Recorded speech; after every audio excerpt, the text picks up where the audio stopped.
insisto, si usted está lejos y no tiene los medios propios para llegar a un hospital, vaya al centro más cercano. Los hospitales grandes en Santiago y en regiones creo que tenemos el mismo problema, donde la gente acude a los hospitales no teniendo una patología, entendiendo el principio que para cada uno una urgencia es una urgencia.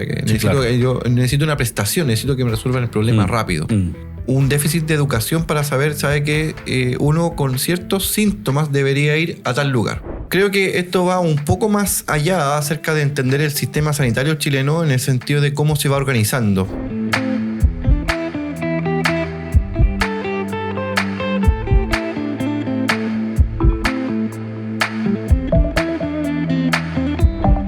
Hola a todos, bienvenidos a otro capítulo más de este podcast. Y hoy día tengo un invitado especial. Hoy día estamos en Segunda Opinión con el doctor Jorge Ibáñez. Y Jorge Ibáñez, además de ser un gran especialista, un gran amigo. Jorge, ¿cómo estás? Todo bien, Alejandro. Doctor Ferre. Doctor Ferre. Oye, gracias por aceptar venir a esta invitación y a grabar en este podcast, que la idea es que nosotros lo que queremos hacer es justamente fomentar la educación y que nuestra comunidad, las personas, puedan entender varios aspectos de salud de forma simple, de forma aterrizada. Y en este caso nos interesa, ya que estás tú, que ahora vamos a presentar a nuestro invitado, conocer el proceso y el sistema de toda la red de urgencia. Dani, por favor, cuéntanos, ¿quién es el doctor Ibáñez? El doctor Jorge Ibáñez Parga es un médico especialista en medicina de urgencia, con formación de posgrado en docencia en salud y en salud pública. Es profesor y coordinador de posgrado de la especialidad de medicina de urgencia en la Universidad Finisterra. Cumplió cargos como jefe de servicio de urgencia del Hospital de Asistencia Pública, más conocido como la Posta Central, y actualmente ejerce cargo de subdirector médico del mismo hospital. Gracias, Dani. Bueno, y hoy día vamos a hablar de un tema súper importante y son situaciones de urgencia fatales. Vamos a hablar sobre el infarto, el accidente vascular y las arritmias, ¿cierto? Así es. Primero, agradecer la invitación. Siempre estamos llanos a colaborar, y todo lo que tenga que ver con educación a la población siempre me parece que es un tema que tiene un alto impacto en salud pública. Y claro, mi giro del negocio, mi negocio es el paciente grave, el paciente crítico, y últimamente también un poco de gestión a nivel hospitalario.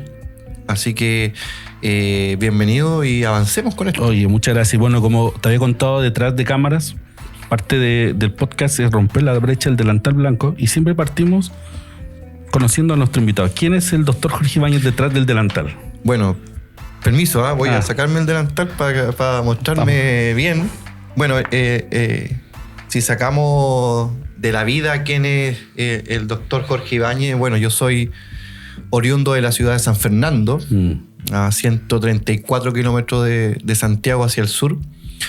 Y quise comenzar nombrando que soy de allá, porque a pesar de que llevo como 13, 14 años en Santiago, sigo diciendo que soy de allá. Toda mi familia está allá, mis grandes amigos de la vida, esos que ya uno se da cuenta que dice, ¿hace cuánto se conocen? Hace 40 años. Y mi pasión por la medicina comienza allá precisamente, y por la medicina de urgencia también. Cuando era muy chico, a 2 cuadras de mi casa estaba un puesto de la Cruz Roja. Y siempre me llamó la atención que llegaban heridos o personas enfermas, y hasta que un tiempo me metí de cabro chico metido, y empecé a conocer cosas de la salud, de medicina. Estoy hablando de cuando tenía 8 años, 9 años. Pequeño, quizás. Claro. Y ese, me acuerdo, es mi gatillante para empezar siempre estar jugando y en torno a la medicina, a la ciencia, al conocimiento. Y eso, y todavía es un camino que nunca abandoné. Todavía estoy metido en esto, y bueno, parece que hasta... Bueno, yo te conozco además porque efectivamente eres un apasionado de esto, de la medicina de urgencia, de la docencia, de la educación. Hemos participado en cursos y la verdad es que han sido extraordinarios. Sí. Y sobre todo la atención a la urgencia.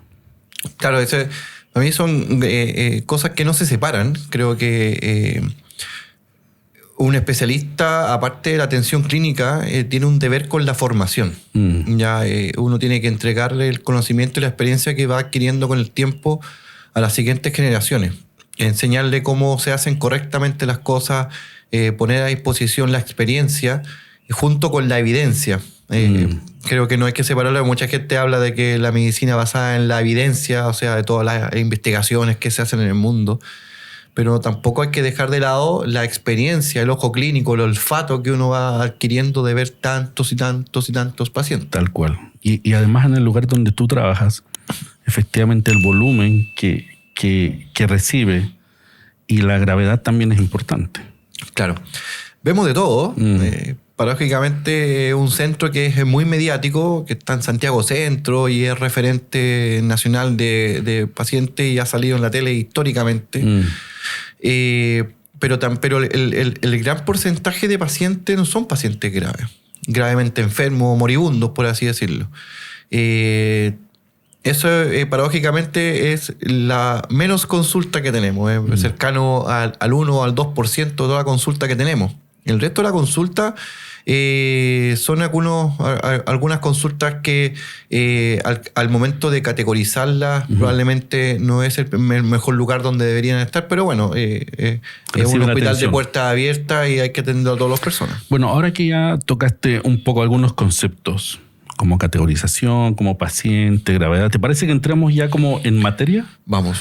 Y como para que las personas que nos escuchan y nuestra comunidad entienda cómo funciona un sistema de urgencia, qué es una categorización y por qué habitualmente uno llega a sentir que tiene una espera, porque probablemente la urgencia también uno la siente muy personal.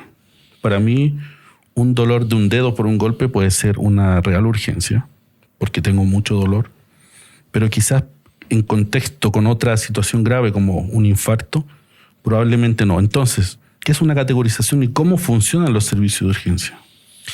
Sí, creo que esto va un poco más allá acerca de entender el sistema sanitario chileno en el sentido de cómo se va organizando.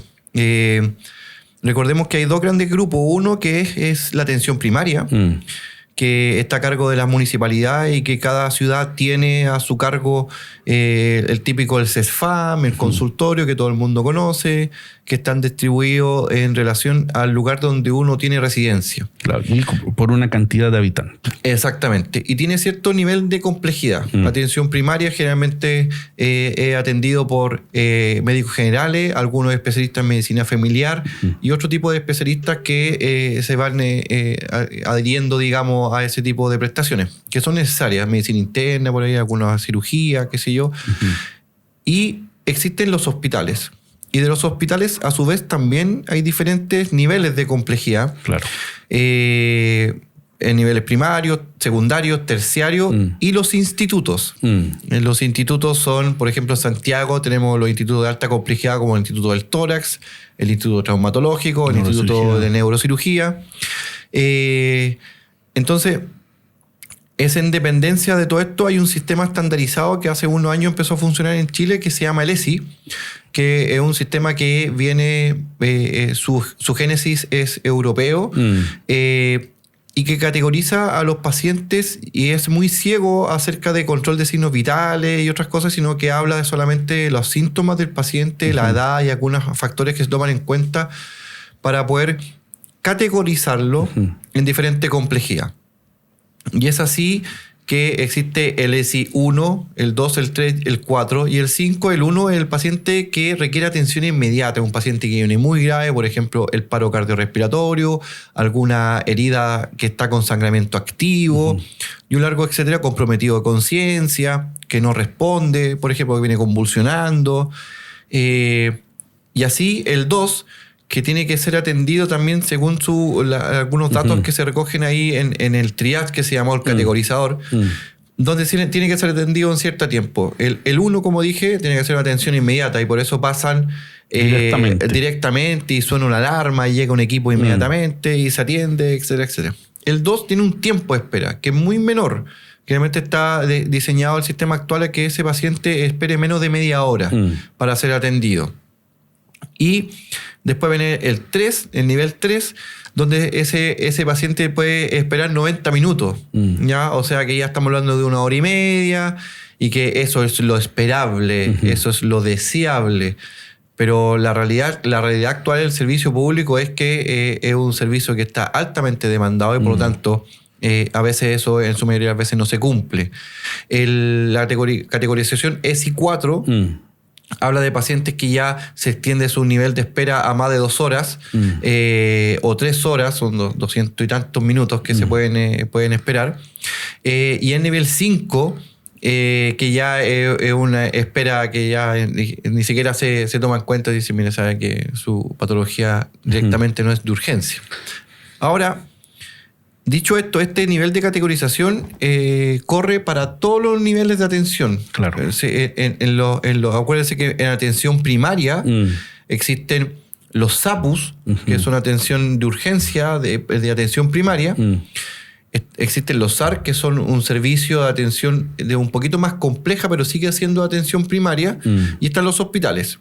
En todos ellos existe el mismo sistema de categorización.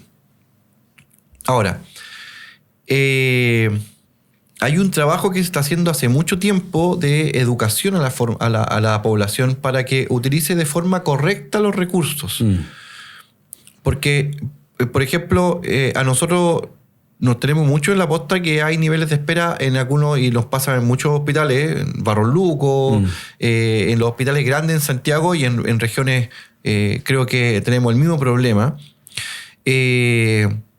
donde la gente acude a los hospitales no teniendo una patología, entendiendo el principio que para cada uno una urgencia es una urgencia, que Sí, claro. yo necesito una prestación, necesito que me resuelvan el problema rápido.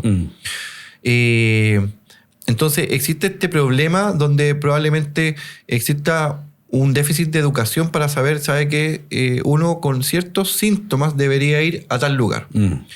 Y en eso estamos haciendo campaña, y que probablemente después vamos a hablar de algunas patologías que son un poquito más graves que se tengan que resolver en un hospital precisamente.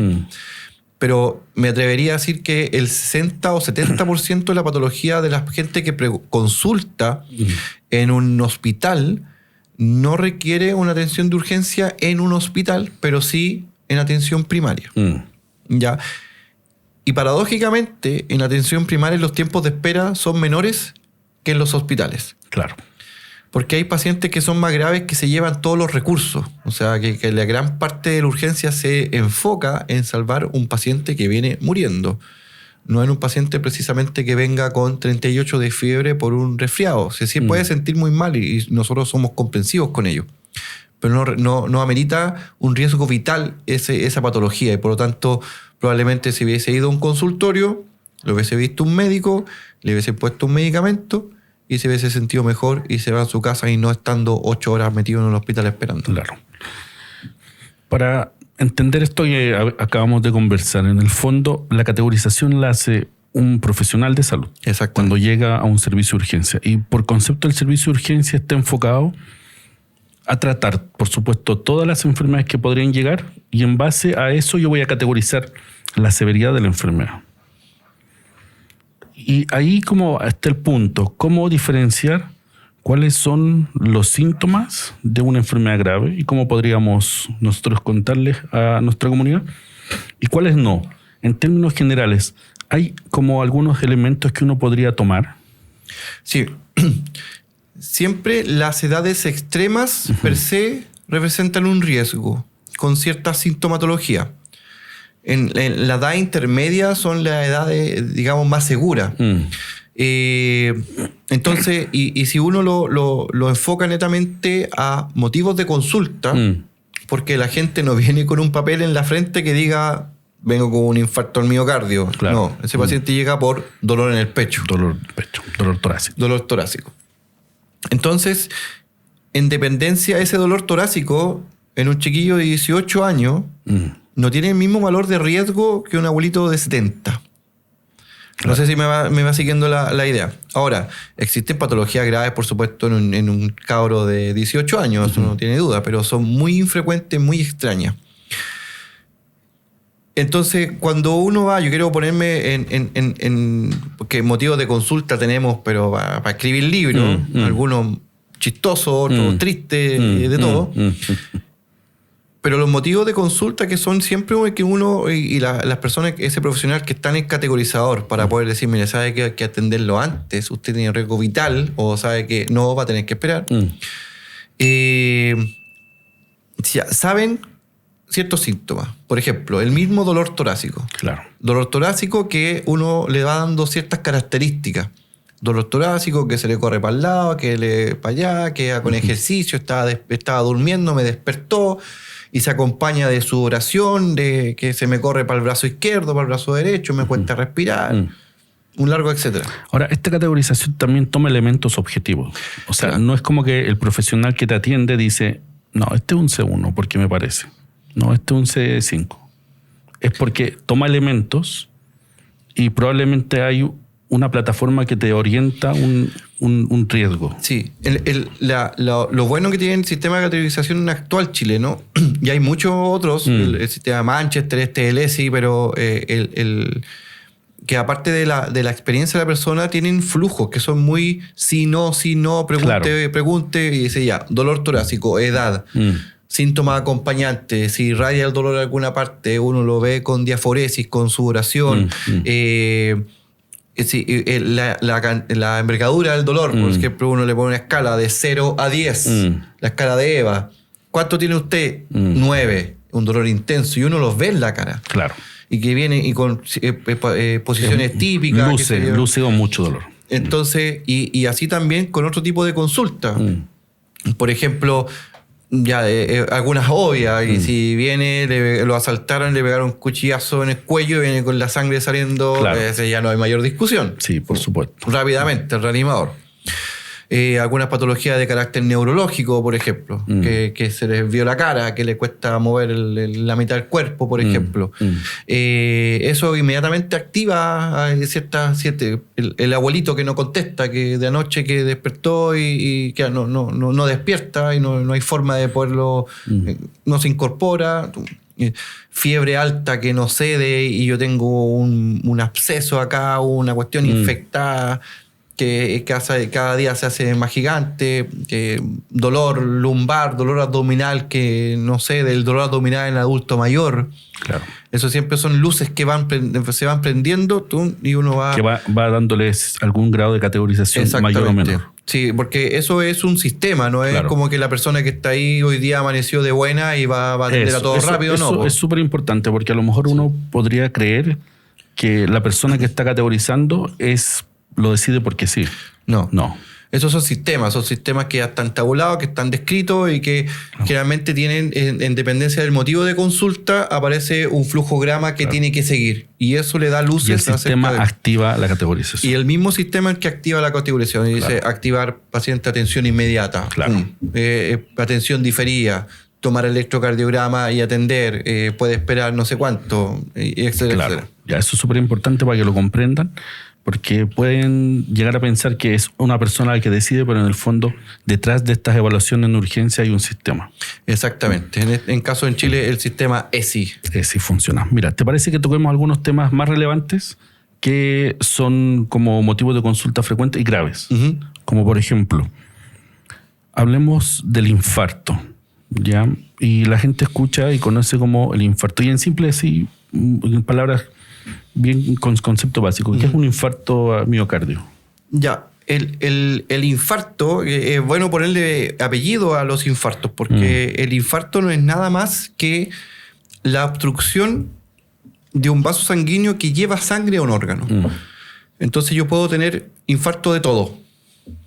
Infarto del riñón, infarto del corazón, infarto del cerebro, infarto de una pierna, infarto de todo. Cuando se tapa algo que impide el flujo de sangre rica en oxígeno y nutrientes hacia un órgano o a un tejido, se produce un infarto. Naturalmente, hay infartos más peligrosos que otros, por supuesto. O órganos que son más vitales. El corazón, uno podría vivir sin un riñón, pero sin el corazón, no. Entonces, El infarto cardíaco o el infarto agudo al miocardio, que se llama, porque es la pared del músculo del corazón, siendo que el corazón per se es un músculo que se contrae. Cuando se obstruye una de esas tantas arterias que tiene el corazón, ya podríamos recorrer un poco de anatomía y hablar de que son varias arterias, pero que son generalmente dos, y las ramas que se van ramificando son las que se producen. Son troncos principales. Los troncos principales, y que mientras más lejano en ese árbol, digamos, se obstruye una arteria, es menos el daño que se produce. Pero si a mí se me tapa uno de los troncos principales o el tronco coronario principal, las posibilidades de sobrevida generalmente son nulas, que son son enfermedades muy severas. Pero si se tapa la coronaria derecha o la arteria coronaria izquierda, ahí va a dar diferentes sintomatologías, digamos, ya un poco más exquisita cuando uno se hace algunos exámenes. Pero me atrevería a decir que más del 90-95% de las personas que tienen un infarto consultan por algún tipo de dolor cerca del cuello. Claro. Cerca del tórax. Todo eso, el motivo de consulta principal es dolor torácico, ya, entonces, dolor en el pecho. Desarrollamos un poco como los signos de alarma para que la gente que nos está escuchando sepa cuáles son los síntomas de un infarto y cómo estar atento. ¿Cuál es la característica de ese dolor torácico? Sí. Bueno, todo el mundo, el corazón se ubica en la cavidad torácica e imaginemos el corazón, de esta forma. Como un puño, donde yo voy a tener diferentes paredes del corazón. Tengo la pared anterior, tengo la pared inferior, tengo la pared posterior, la pared lateral. ¿Ya? Y que en cada una de ellas va una arteria que va a irrigar ese tipo de pared. Cuando se tapa una de estas paredes, va a producir síntomas distintos que pueden confundir a la gente. Ya, generalmente, y lo más frecuente, es que haya un infarto de la pared anterior, porque es el tronco más grande. Entonces ahí se tapa generalmente, y ese clásico dolor torácico que la gente se pone la mano en el pecho, y que se le puede correr hacia uno de los hombros, un poquito hacia el cuello o hacia atrás. Y ese es el principal motivo de consulta, el dolor torácico con dolor en el pecho. Un dolor torácico en el pecho, tipo opresivo. Claro, ahora uno le empieza a poner más elementos a ese tipo de dolor, que le van a ir preguntando, ¿cómo es ese dolor? Porque no todos los dolores son iguales. Entonces, es un dolor opresivo, y de hecho se describe como... Yo creo que nadie ha tenido la pata de un elefante arriba. No, yo por lo menos no he tenido la suerte de tener un elefante con una pata encima. Pero lo describen como si le estuvieran pisando un elefante. Claro. Así de intenso es el dolor, como que no pueden respirar y tienen algo ahí, y por eso llegan con la mano un peso, dolor opresivo. Así se describe en los libros de medicina, dolor opresivo. Y la irradiación, que nosotros hablamos de irradiación, ¿para dónde se corre el dolor? ¿Para dónde se va el dolor? Se puede correr hacia el brazo izquierdo, brazo derecho, hacia el cuello, hacia atrás, etcétera, etcétera. Hacia la mandíbula. La mandíbula también en algunas ocasiones. Los síntomas que se acompañan a este dolor, porque hay algunas personas que le dan ganas de vomitar, claro. Hay algunas personas que se ponen a sudar, hay personas que no pueden respirar, que les cuesta mucho respirar, hay algunas personas que tienen relajación de esfínter, urinario, o le dan ganas de defecar sin control. Pero también hay que pensar, como dije, este puño, hay una pared que es la pared inferior, ¿ya? Que eso generalmente produce que la gente consulte muy tarde. La pared inferior produce dolor abdominal. Claro, el abdomen alto. Abdomen alto. Entonces, una gastritis, me comí algo, me cayó pesado, y resulta que están cursando con un infarto hace rato inferior, y llegan de forma muy tardía, o el diagnóstico no se realiza nunca, y nunca supimos. Claro, y suele pasar. Suele pasar. Entonces, un infarto, para reconocer un infarto, lo más característico es que sea un dolor en el pecho, en la parte anterior del pecho, un dolor muy intenso, que sienta que es un peso que está comprimiendo el pecho, y que el dolor se va a alguna parte de los hombros o al cuello. Exacto. Y probablemente esta persona esté con algún otro síntoma más, como náuseas, vómitos, sudoración. Eso es como lo característico. Y en caso de este dolor, ¿qué debería hacer la persona? Bueno, insisto que uno le pone un poco de riesgo. Si es un dolor intenso, independiente de la edad, siempre es recomendable que se dirijan al primer centro asistencial que tenga. ¿Por qué? Porque todos los centros asistenciales, ya sean hospitales o sean atención primaria, tienen la presencia del elemento diagnóstico, que es el electrocardiograma. Correcto. ¿Ya? El electrocardiograma, lo primero que hay que hacer es un paciente con dolor torácico, le tienen que tomar un electro y eso está garantizado dentro de la primera media hora. Ya, por eso este tipo de paciente, volvemos a la categorización, tiene que ser visto antes de 30 minutos. ¿Ya? En algunos centros, por ejemplo, en la posta central nos pusimos la meta de que el electro se tome antes de los 15 minutos, un paciente que ingresa con dolor torácico. Claro. Y así ha sido harto tiempo. Sí. Yo lo recuerdo. De aquellos años. Entonces uno ve el electrocardiograma, lo ve un médico y es competencia de medicina general, incluso diagnosticar infarto agudo, que ahí ya nos metemos en una semántica un poco más técnica, pero el infarto agudo al miocardio con supra del nivel del ST, que se llama, que es cuando ya nosotros vemos que hay una arteria que está tapada por medio del electro, una arteria que está tapada completamente o más del 90% generalmente. Claro. Entonces, haciendo ese diagnóstico, que, insisto, puede ser hecha en un consultorio, en un SAPU, en un SAR, ese médico ahí inmediatamente va a activar todo un código que existe y que está en cada área, está coordinada con hospitales de base para poder derivar a ese paciente, y el médico en el SAPU, por ejemplo, va a llamar a la posta central, va a decir: aló, doctor Ferre, tengo este paciente va para allá. Ok, y nosotros lo está en el hospital, se espera, porque ahí tenemos la posibilidad de hacerle exámenes y tenemos la posibilidad de certificar el diagnóstico y darle tratamiento. Claro. Entonces, la primera medida ante un dolor torácico característico como lo que acabamos de mencionar, con esas características, atención en cualquier servicio de urgencia, no necesariamente un hospital. No. Puede ser un SAPO, puede ser un el SAR, más cercano. El más cercano. Porque lo primero que le van a hacer probablemente es tomar un electro, y ahí el médico que va a evaluar va a definir si efectivamente es. Exacto. Y si lo es, él mismo va a hacer todo el proceso. Exacto. No es preocuparse, no es que va a quedar ahí, no. Lo van a dar. Cuando lo es, va a activar el cerebro. Sí, cuando lo es, y generalmente eso, el diagnóstico inicial ocurre en la atención primaria, paradójicamente. Especialmente esos pacientes no llegan al hospital ya filtrados, por ejemplo. Viene con un electro, qué sé yo. Claro, viene con un diagnóstico. Ya viene con un diagnóstico, una sospecha por lo menos. ¿Te parece que toquemos otros síntomas? Mira, hablamos como del dolor torácico y las características. La otra enfermedad que es también frecuente y que es fatal para el diagnóstico son los accidentes vasculares. En simple, ¿qué es un accidente vascular? Como dijimos, lo de infarto... El mismo principio del corazón, pero con una arteria, pero del cerebro. Ya, en el fondo aquí el problema es que se tapa una arteria del cerebro. Exacto. Okay. Ahora... o sea, hay dos variantes. Dos variantes. Pero todo tiene que ver con alguna patología vascular, claro. O sea, de los vasos sanguíneos del cerebro, donde existen estas dos variantes donde una arteria o se tapa o la arteria se rompe. Y sangra. Entonces hay accidente vascular encefálico hemorrágico, y cuando se tapa es el isquémico. Ya, y en la clínica normal es muy difícil distinguirlo, porque presentan casi los mismos síntomas. Ya.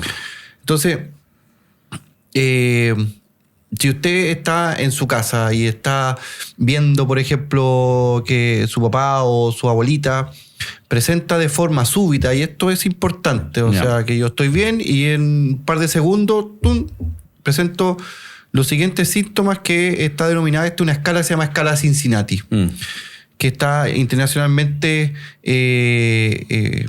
autorizada porque produce mucha educación y uno puede identificar precozmente algunos síntomas. La escala Cincinnati habla de 3 puntos. Uno es que el paciente tenga desviación de un lado de su cara, que siempre se le cae, le cuesta modular las palabras, o pues, se le cae la comisura labial y empieza como a salivar o cosas así. O sea, este síntoma es súbito. Estoy bien y de repente pum, oye, ¿qué pasa? Como que será, no tengo idea. Ya, ese es un elemento. El siguiente es que tenga dificultad en la sensación o en la movilidad de la mitad del cuerpo. De alguna de las extremidades. O de las dos de un lado. Ya, entonces yo puedo siento hormigueo en el brazo, o sencillamente no puedo mover la mitad de un lado izquierdo o del lado derecho. Claro. La ¿ya? pierna y el brazo del mismo lado. Exactamente.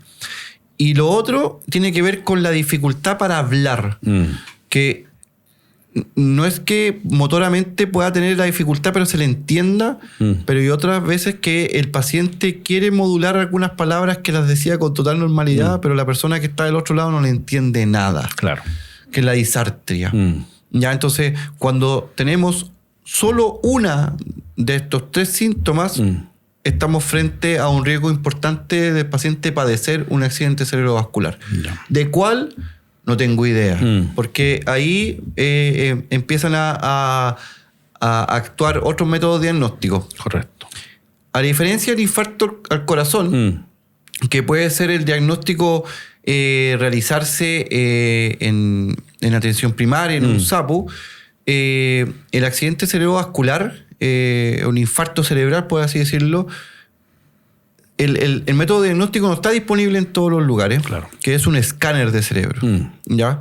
Donde este es una máquina que tira, son cerca de 200 a 400 radiografías seriadas del cerebro y ahí uno va haciendo una imagen. Una reconstrucción. Exacto, entonces ahí ve cierta estructura que se ve rápidamente si sangró. Hay una terapia alternativa que puede ser no hacer nada, tranquilidad, hacer medidas de sostén o cirugía por neurocirugía ahí con su invento raro en la cabeza o endovascular, los colos. o claro, una hemorragia subaracnoidea que se puede hacer por medio de una arteria, pues se opera poco por dentro, digamos, Claro. no hay que abrir la cabeza para eso. Y la otra variante es cuando la arteria está tapada con un coágulo, ¿ya?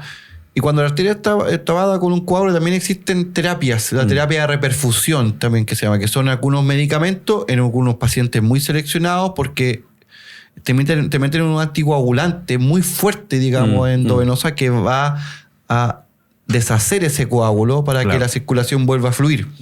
Pero corre el riesgo de que también ese coágulo o ese anticoagulante dañe de tal forma la pared del vaso sanguíneo que lo rompa. Claro. Y yo transformo eso en algo que estaba tapado en algo que empezó a Y sangrar. que se convierte en la versión hemorrágica. En la versión hemorrágica como complicación del tratamiento. Claro. ¿Ya? Entonces, frente a estos 3 síntomas, lo importante es dirigirse rápidamente, insisto, si usted está lejos y no tiene los medios propios para llegar a un hospital, vaya al centro más cercano. Claro. Para que lo puedan trasladar. Los SAPUs, los consultorios tienen la posibilidad de ambulancia para poder trasladarlo usted rápidamente.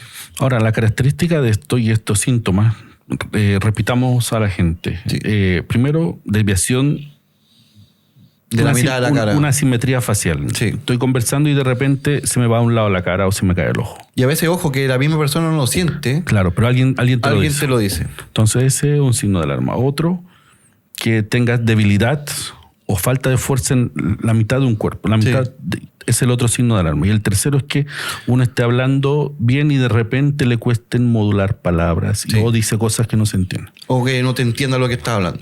Así es. Esas 3 cosas son signos de alarma que requieren una evaluación inmediata. Sí.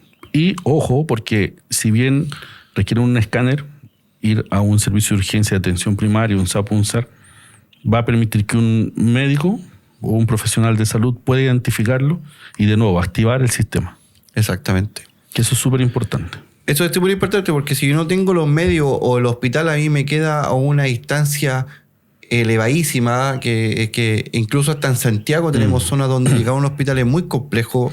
Se dice que se pierden cerca de un par de millones de neuronas por cada minuto que pasa. Entonces, tiempo es cerebro. Así como, es una patología que hay que moverse rápido y hay que hacer todo rápidamente para poder hacer las terapias. Primero, realizar un diagnóstico para saber qué hacer y si hay que destapar eso, actuar rápidamente. Y esto también es súper importante porque puede ser que no todos los hospitales de referencia tengan las condiciones para tratarlo. Entonces, si uno está en atención primaria, probablemente ese equipo lo va a derivar a un lugar que sí tenga estas condiciones de tratamiento. Exactamente. En Chile se ha desarrollado mucho la teleasistencia. Hasta un tiempo nosotros en la posta central le dábamos servicio de teleasistencia con nuestros neurólogos a los médicos que trabajaban en el Hospital El Carmen de Maipú, que no tenía neurólogo en ese momento. Afortunadamente ahora sí ya lo tienen y son autovalentes en ese sentido. Pero en ese momento no lo teníamos. Entonces hicimos un proyecto donde teníamos unas cámaras especiales en ambos lados, ¿no? En ambos hospitales. Y llegaba un paciente con esta patología y lo metían allá en El Carmen, en esta sala, con las cámaras, qué sé yo, y tenían contacto directo con el neurólogo. Que hacía la evaluación. En la posta central, y el neurólogo decía, ya, dedito para arriba, pónganle el medicamento. Claro. Y después ese paciente se derivaba o quedaba ahí mismo, y en muchas ocasiones tuvimos resultados importantes, y eso a nivel nacional, yo creo que salvó muchas vidas la teleasistencia de un neurólogo que estaba de forma remota, liderando y guiando la terapéutica de un paciente con un accidente cerebrovascular. Eso es súper importante, y buen avance ese. Muy buen avance. Buen avance. Ya, entonces la segunda enfermedad grave que dijimos es un accidente vascular. La tercera, una arritmia. ¿Qué es una arritmia? La arritmia es un tema, la arritmia. Mira, en realidad deberíamos hablar de disritmias, porque el prefijo A es ausencia de ritmo. Pero ya la literatura médica lo habla así, de arritmias cardíacas.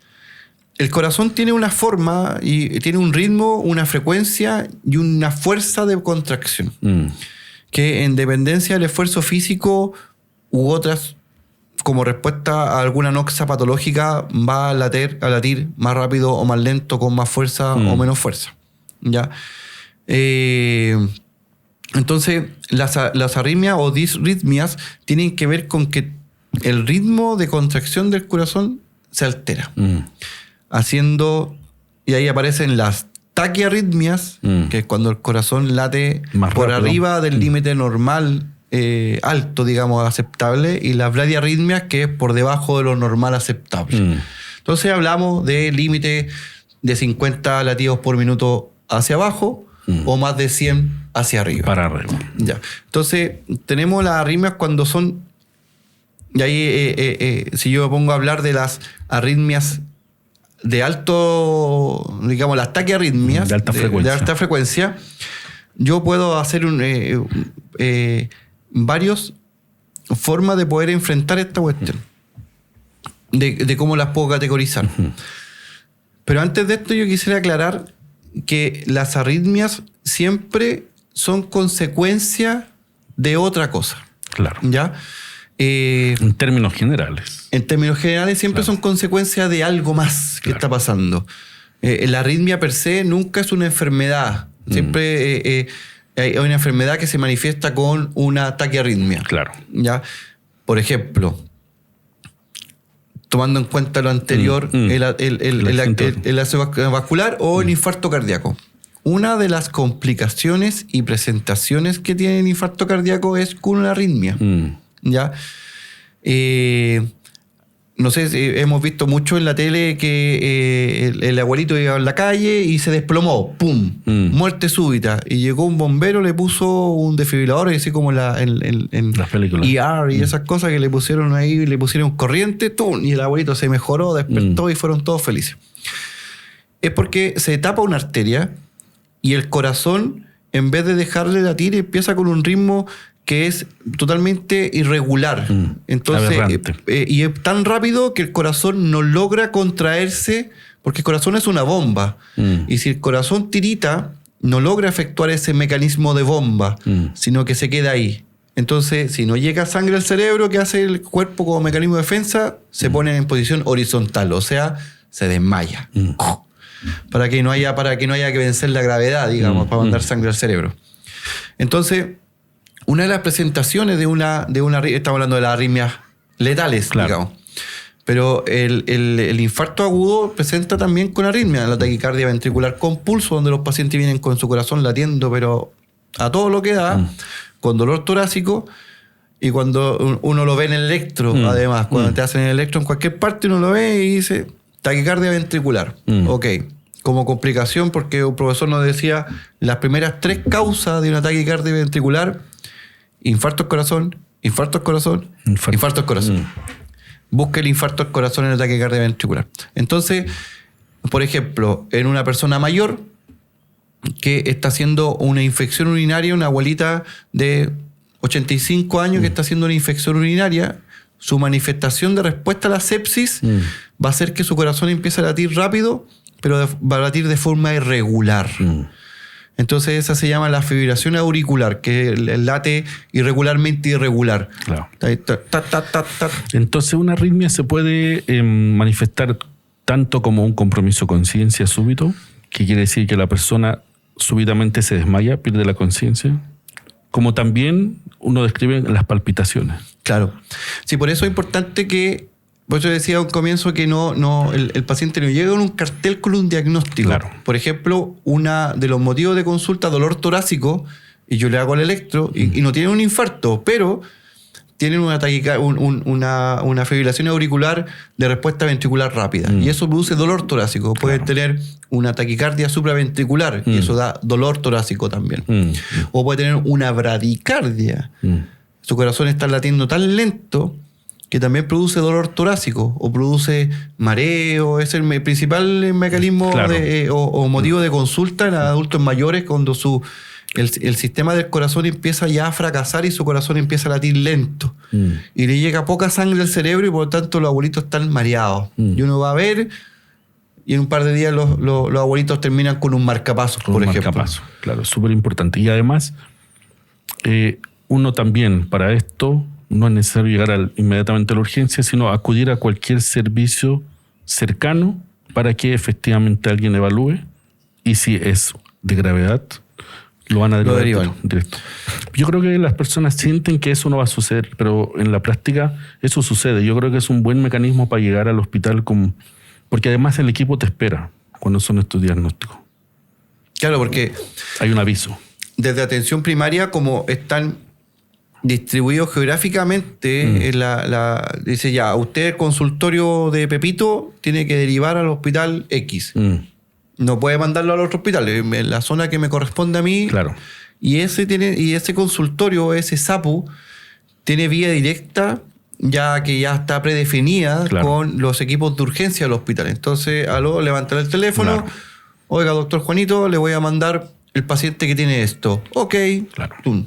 Lo mandan y entonces eso es una recepción prioritaria porque ya viene presentado, ya viene visto por un equipo sanitario y yo sé lo que tengo que hacer. Y eso es súper relevante. Porque efectivamente ahí uno puede evitar complicaciones. Exacto. Tiene mejor tiempo de respuesta de atención y probablemente el sistema se usa de forma más eficiente. Es lo ideal. Primero, pensar en el ideal de consultar en la urgencia más cercana cuando uno tiene una enfermedad que potencialmente pueda ser grave. Y eso se asocia a los motivos de consulta. Entonces, los motivos de consulta graves, hasta lo más leve, podrían ser vistos de igual forma en atención primaria. Claro. Ahora, si por A o por B tiene usted una patología con un motivo de consulta grave, oye, esto no es normal que yo tenga fiebre alta y que esté tiritando y que y me desmaye. Ya, si tengo los medios y estoy cerca, voy al hospital directamente. Claro. Fin. Pero va a llegar al hospital de todas formas, ya con una evaluación, una estabilización del médico que va a hacer en la atención primaria. Claro, un manejo inicial. Exactamente, que a veces lo que se necesita es eso, no el hospital. El hospital no le va a salvar la vida sin un manejo inicial que se lo pueden dar un médico en atención primaria. ¿Te parece ya como para ir cerrando, hablar de las recomendaciones? Vayamos como dando algunas recomendaciones. Vamos, unas 5, ¿te parece? Creo que siempre es necesario recalcar síntomas de alarma al momento signos y síntomas de alarma. Sí, para poder consultar directamente una urgencia, creo que es importante hacer este tipo de ocasión. Porque, perdón, disculpa, hay una diferencia entre consultar un servicio de urgencia, que en el fondo son síntomas agudos, son síntomas que empezaron hace muy poco tiempo, versus consultar un servicio de urgencia cuando yo tengo estos síntomas varias semanas o meses. Yo creo que ahí vale la pena darle un poquito un ajuste. ¿Por qué? ¿Cuál es la diferencia? Mire, hay muchos síntomas que se arrastran hace mucho tiempo atrás. Y ojo, que no digo esto de que sea una patología banal y que no sea necesaria verla. Que no hay una enfermedad. Existe una enfermedad. Por ejemplo, el tema oncológico a veces comienza con un dolor que no se lo vio y que después de 3 meses va a una urgencia porque uno dice, bueno, sí, caballero, hay que verlo, pero no es el lugar porque probablemente no tengamos la herramienta para ayudarlo. Claro. Necesitamos otros mecanismos de diagnóstico que no lo vamos a poder tener ahí, y probablemente lo que hagamos ya es un dolor que ya está instaurado y por lo tanto necesita otro tipo de medicación, como por ejemplo algunos medicamentos más fuertes que son de la esfera de los psicotraumas, psicofármacos u otra cosa. Yo creo que cuando uno tiene una dolencia que es más bien aguda, que tenga horas o un par de días de evolución y que no cede a las medidas habituales, yo creo que eso se recomienda ir a un servicio de urgencia. Ahora, ¿cuál servicio de urgencia? Si tiene una patología muy aguda, grave, como por ejemplo la que vamos con un dolor torácico importante, que yo tenga dificultad para hablar, que se me duerma la mitad del cuerpo, que se me envíe la cara. Todas las que conversamos. Sí, las que conversamos, que me duele el pecho, que siento mi corazón latiendo a 1000 por hora, vaya a la primera urgencia que tenga cerca, a la primera. Sea de hospital, sea de atención primaria, un SAPO, un SAR, da lo mismo. Ya. Hay otras que requieren observación y que hay que hacerle un abordaje que pueden ser abordadas en ambos lados, pero nosotros siempre hacemos ocupamos el tamizaje inicial de la atención primaria. Claro. ¿Ya? Ahora, si usted es un paciente que tiene una enfermedad de base importante, como por ejemplo una enfermedad oncológica, una enfermedad de inmunodepresión, como por ejemplo que tenga lupus y use corticoides de forma constante, o que se sometió a una cirugía hace poco y ahora comienza con fiebre, eso es necesario ir probablemente al hospital porque va a requerir imágenes, exámenes, etcétera, etcétera. Y como síntoma importante, aparte de los que hablamos, el compromiso de conciencia, las convulsiones, la fiebre que no cede en varios días, creo que sí, dolor que no cede con nada, dolor así, hablo del dolor del cólico renal, por ejemplo. Claro. Son dolores muy fuertes porque a veces detrás de esto no es un cólico renal, sino que puede haber una aorta rota, por ejemplo. Claro. Entonces, atentos, primera recomendación, atentos a los signos de alarma y a los que conversamos. Acudir a un servicio de urgencia más cercano en caso de ellos y diferenciar de alguna manera, probablemente al acudir a un servicio de urgencia cercano, de atención primaria, SAPO, SAR, van a poder diferenciar si la enfermedad requiere más atención o no. Exacto. Otra, hablemos algo de prevención. ¿Cómo la gente puede llegar al consultorio? ¿Qué es el EMPA? ¿Cómo va por ese lado? Ya, primero, en la prevención, por supuesto, todo lo que la gente sabe de los hábitos de vida saludable, hacer ejercicio, se recomienda a todas las personas tener por lo menos hacer ejercicio, una caminata o algo distinto a su rutina, por lo menos media hora, 3 veces cada día por medio, 3 veces a la semana. 3 veces a la semana. Evitar los hábitos tóxicos, el tabaquismo, por ejemplo, que es muy dañino, el consumo moderado de bebida alcohólica, el sedentarismo, etcétera, etcétera. Eso es como medida habitual. Ahora, en los consultorios, nosotros tenemos la posibilidad, y está disponible, que es un examen que es gratuito, que es el EMPA, o parece que ahora cambió de nombre. MP. Que son exámenes preventivos médicos, que tienen un chequeo de control arterial, tienen un chequeo de algunos exámenes, de una evaluación médica, etcétera, etcétera, y uno más o menos le puede ir orientando. Ojo con las personas que tengan antecedentes familiares de enfermedades oncológicas, que tenga enfermedades cardiovasculares en su familia. Y lo otro que es súper importante, siguiendo en cuenta de que estamos frente a causas importantes de mortalidad a nivel mundial y en Chile, son los exámenes preventivos por género y por edad. Por ejemplo, el Papa Nicolau en las mujeres, la mamografía en las mujeres, el examen prostático en el hombre, y sumarle algunos más que uno pueda tener como antecedentes familiares. Pucha, mi papá murió de cáncer de cerebro, y no sé. Sería bueno llegar y consultar y mostrarle a un médico, mire, yo tengo este antecedente, ando con dolor de cabeza hace un par de meses, necesito por favor que evaluar qué riesgo tengo. Y eso es relevante porque casi todos estos estudios como de síntomas que no son tan agudos, síntomas que vienen larvados en el tiempo, malestar no tan claro, parten toda la atención y estudio en atención primaria en el consultorio consiguiendo una hora médica programada. Exacto, según lo que el médico en el consultorio va a evaluar, va a solicitar algunos exámenes generales y no sé, típico que prenden la alarma, voy a hacer un hemograma y me sale una anemia. Claro. Y la persona está con dolor abdominal y tiene antecedentes de cáncer gástrico en su familia. Ya, y se me prenden toda la alarma. Ya, a partir de ahí también se activa el sistema de estudio que va a derivar al hospital. Claro, lo van a mandar al hospital, lo va a ver el cirujano digestivo probablemente, le va a pedir el escáner y ver qué es lo que está pasando, la endoscopía, por ejemplo, pero eso parte siempre desde el abordaje de atención primaria para que se vaya activando la red etapa tras etapa. Es el conducto regular. Y lo bueno hoy en día es que en el sistema y relacionado a la parte oncológica tenemos muchas patologías que tienen cobertura y estamos más o menos limitados por tiempo. Que eso permite tener una atención eficiente. No, y la ley obliga a los prestadores de salud a responder frente a plazos definidos. Claro, con plazos. Exacto. Y por eso es súper importante entrar a la red. De repente las personas piensan que entrando por la urgencia voy a activar eso, pero muchas veces no sucede eso. No. Y eso se activa desde la hora, en una hora médica programada en el consultorio. Claro, para que este médico evalúe y active el resto de la cadena. El resto de la cadena, exactamente. Oye, Jorge, te quiero agradecer por habernos visitado hoy y como es parte de nuestro podcast, a todos nuestros invitados les hacemos un regalo, así que ahí viene el tuyo cuando me lo pase la Dani. Oye, muchas gracias por la invitación, gracias por el regalito. Oh, qué bueno. Lo pasé muy bien, entretenido el podcast. Oye. Y sin lugar a duda, yo quiero reconocer y felicitarte a ti y al equipo, porque sin lugar a duda una de las cosas que tiene mayor impacto en salud pública es la educación.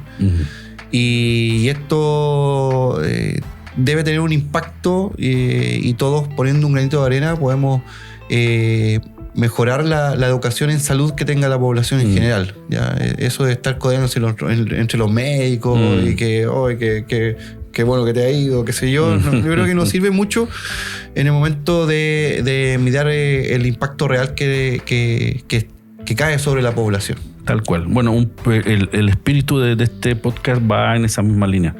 Eduquemos a la población para mejorar la calidad de vida, mejorar estilos de vida, mejorar la salud. Y aprovechando el regalo, este es un terrario, ya un terrario de nuestros amigos notofagos que nos apoyan. Y esto tiene un significado para nosotros. Dani, ¿cuál es el significado? Plantemos semillas de salud y aprendizaje en cada episodio de Segunda Opinión con el Dr. Ferre. Tu participación es nuestra fuerza. Te obsequiamos un terrario como símbolo de agradecimiento. Cultivemos bienestar. Muchas gracias. Vamos a ocupar este terrario. Eso, vamos a sacarlo adelante con mi hijo para que... Eso, vamos a ponerle ahí unos Elix aspersa. Puede agregar alguna cosa más. Lo bueno del terrario es que necesita poco cuidado. Es un ecosistema que es sustentable. Y queremos ser así. Queremos ser un espacio donde vayamos haciendo aportes.